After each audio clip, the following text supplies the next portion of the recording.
Estamos preparando, estamos terminando detalles para poder enfrentar este partido que va a ser muy lindo. ¿Cómo lo encaran mirando justamente ya esta recta final del torneo? ¿Cómo está el grupo después de lo que fue el partido ante Cerro Porteño, Seba? No, el grupo está fuerte, estamos firmes. Yo creo que estamos mejorando partido a partido. Si bien hay objetivos que no podemos cumplir, yo creo que terminar de la mejor manera este torneo va a ser clave para lo que se viene. ¿Los resultados de la vez pasada eran necesarios para levantar en lo anímico, tratar de confiar en ustedes mismos, Seba? No era lo que buscábamos, fuimos a buscar ganar el partido, así que nada, tampoco estamos contentos al 100% porque queríamos ganar, queríamos traer los 3 puntos, pero bueno, no se dio, trajimos un punto y nada, igual estamos felices por el resultado.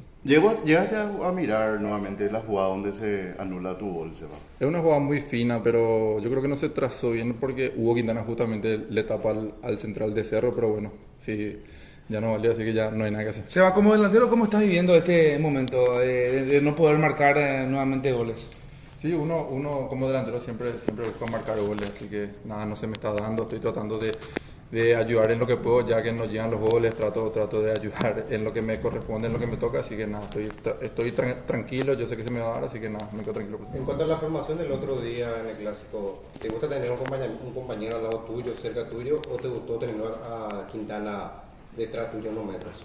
No, igual Quintana saltó ahí encima conmigo, así que nada, estaba ahí acompañado, así que nada, de repente, de acuerdo al equipo rival, a veces toca jugar solo, a veces acompañado, así que nada, yo me he dado todas las alineaciones, pero creo que el fin de semana no fue súper bien. Seba, ¿el grupo cómo está acompañando el momento de Derlis, que nuevamente va a ser intervenido quirúrgicamente?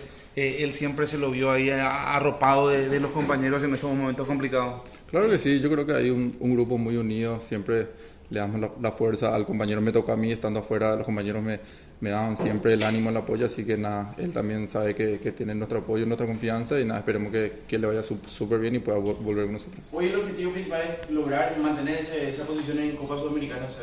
Así mismo, ese es el objetivo, tratar de sumar la mayor cantidad de puntos. Así que nada, el grupo está fuerte, estamos preparándonos, yo creo que partido a partido estamos demostrando eso y nada, esperemos que terminemos de la mejor manera. Gracias.